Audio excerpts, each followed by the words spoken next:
ओम नमः शिव गोरख। एक भक्त को गद्दी चलाने के लिए जो है कितनी साधनाएं करनी पड़ेंगी, कौन कौन सी साधना करनी चाहिए, किस किस साधना का प्रयोग है जो उसके जीवन में करना पड़ेगा। अगर आपने भक्ति का काम करना है, आप चाहते हैं कि मैं पूछा दे पाऊं, किसी के बारे में बता पाऊं, किसी का काम जो है मैं करूं, सवारी चौकी में रोक पाऊं, तो मुझे कितनी साधनाएं करनी पड़ेंगी जिससे मैं जाड़े वाड़े उसका रोग काटने में जो है सक्षम हो सकूं। ठीक है, तो इसके लिए हमें क्या करना पड़ेगा जो आगे चलकर मैं अपने जो है चेले भी बनाऊं, तो उसके लिए मुझे कितनी साधनाएं करनी पड़ेंगी।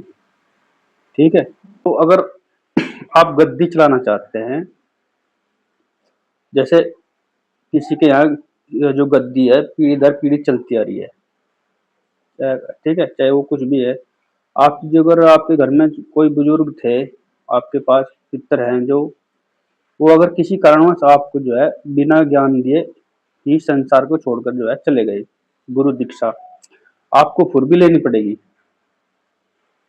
तो जिनके घर में पहले से ही गद्दी चलती है, यानी कि जिनके घर में गद्दियां चलती हैं, उनके पितर बुजुर्ग हो ही उनको गुरु मंत्र देंगे, यानी या तो आप अपने घर की जो है प्रणाली के अनुसार चलेंगे, या आपको बाहर से कोई गुरु बनाना तो पड़ेगा। गुरु मंत्र और गुरु मंत्र एक्टिवेट होना चाहिए। एक्टिवेट मतलब गुरु की कृपा आपके ऊपर जो है होनी चाहिए। अब दूसरी साधना कौन सी आती है आपकी, पहली तो ये हो गया कि आपके पास गुरु मंत्र, और गुरु मंत्र जो है एक्टिवेट होना चाहिए, आपके पास कर्म होना चाहिए उसका। आप एक अच्छे सोच वाले, नेक सोच वाले, और अपने मन में किसी प्रकार का छल कपट नहीं होना चाहिए। अगर आप छल कपट कर चलेंगे तो गद्दी का कार्य कभी नहीं होगा, ना आप कर पाओगे। ठीक है, दूसरी स्वयं की रक्षा। आपने मंत्र जागृत करना है, वो रक्षा का होना चाहिए सर्वप्रथम। जैसे बाहर का काम करने से पहले आप खुद को शेप कर लें। आपकी फैमिली है, आपके माता पिता हैं, भाई बहन है, सगे संबंधी जो भी है आपके परिवार में, आपके बच्चे भी हैं, जरूरी नहीं कि आप वैराग्य पंथ में चले जाओ, वह किसी का झाड़ा लगा सकते हो, ऐसा कुछ नहीं। कि गुरु गोरखनाथ महाराज हो, चाहे दुनिया में कोई भी देवी देवता हो, आप ग्रस्त हो, चाहे वैराग्य पंथ में हो, आप किसी भी की भी सेवा कर सकते हो। या किसी भी शास्त्र में नहीं लिखा गया कि गृहस्थी व्यक्ति उसकी सेवा नहीं कर सकता, इसकी से ऐसा कुछ नहीं है। बस ये है कि साधना के दौरान, मंत्र जप के दौरान और गद्दी चलानी है तो आपको संयम में आना पड़ेगा। जो है कुछ नियम है जो आपको पालन करना पड़ेगा, उन नियमों को आप कभी भी जो है तोड़ नहीं सकते। तीसरी बात, जो साधना आती है आपकी, उसके बाद आप करोगे, अब कोई ऐसी साधना करेंगे जिससे आप किसी के ऊपर चौंकी खिला सकते हो, चौंकी रोक सकते हो, तो इसमें भी पीरों फकीरों की साधनाएं आती है। ठीक है, इसमें कई प्रकार की साधनाएं आती है। जैसे और एक बात, एक मंत्र आपने ऐसा सिद्ध करना है साथ में जिसके लिए, जो झाड़े के लिए आप जिसका जो है प्रयोग कर सकते हैं, जिसमें यानी कि ऐसा मंत्र हो जिससे सारी चीजें रुकने की सामर्थ हो, जो तंत्र के स्टकों को काटने का सामर्थ रखता है, जिसमें हनुमान जी का मंत्र, काली माता का मंत्र, भैरवनाथ जी का मंत्र, उसके अलावा गुरु गोरखनाथ महाराज जी के मंत्र, गोगा झार पीर जी के मंत्र, नार सिंह दीवान जी के मंत्र, सबल सिंह केसरमल पावरी, उसके अलावा गुरु ज्ञान जैसे भी आपको प्राप्त होता है, यह कार्य आपको गुरु का है, ये गुरु आपको बताएगा। और आपने वो बोलते हैं ना कि साधना उसके बाद ऐसी करनी है जो आपको सब कुछ दिखाई दे, सब कुछ दिखाती हो, चाहे वह स्वप्न सिद्धि हो या फिर आपके मन में भी विचार आ सकते हैं, चाहे कुछ भी हो। ठीक है, पांचवी, अगर आपने गद्दी चलानी है, उसके बाद आप चाहते हो कि मुझे जो जो है गद्दी चलानी है, मैं गद्दी के काम को संपूर्ण कर पाऊं, पूर्ण कर पाऊं, तो एक साधना ऐसी करनी है जिसमें आप किसी का चौकी उठाने की समर्थ रखते हो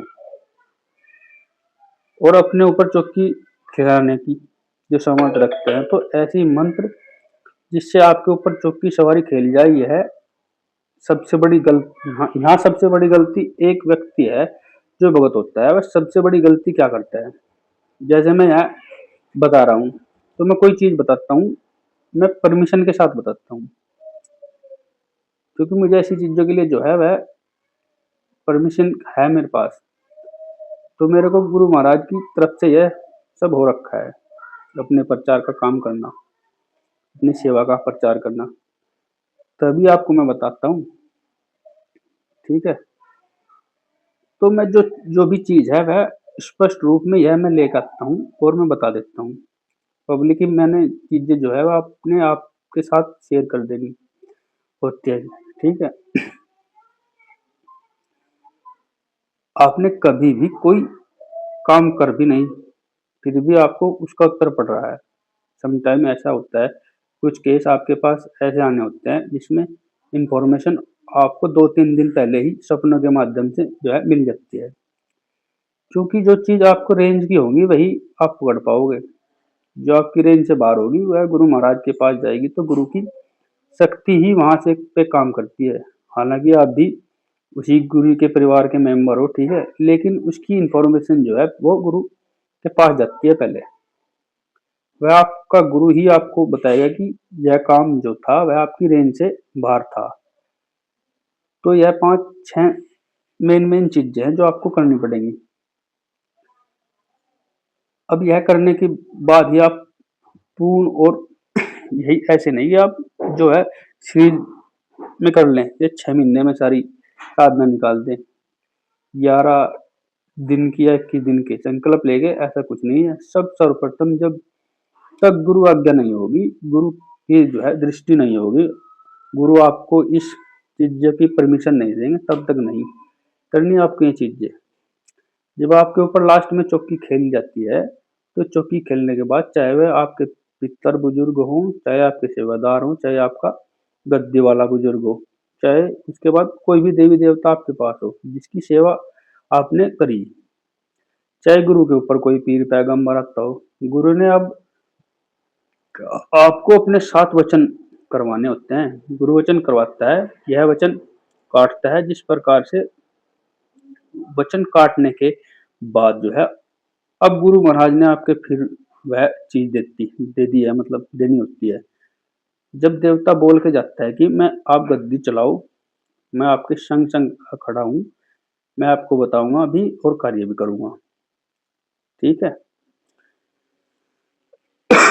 जब आपके साथ यह वचन होते हैं, तो अब आप उस गद्दी के उत्तराधिकारी बनते हैं। अब आप बैठकर किसी भी व्यक्ति के बारे में देखने के लिए प्रश्न पूछ सकते हैं, कर सकते हैं, और आपके गुरु ज्ञान के अनुसार ही आपको उसका उत्तर भी मिलेगा। जैसे जैसे आपको गुरु समझाते हैं, फिर आप किसी का जो भला करने के समर्थ होते हैं, अन्यथा किसी प्रकार का भला आप ऐसे नहीं कर सकते। तो इंटरनेट के मंत्र देकर डायरेक्टली साधना करके जाड़े बाड़े लगाने की आवश्यकता नहीं है।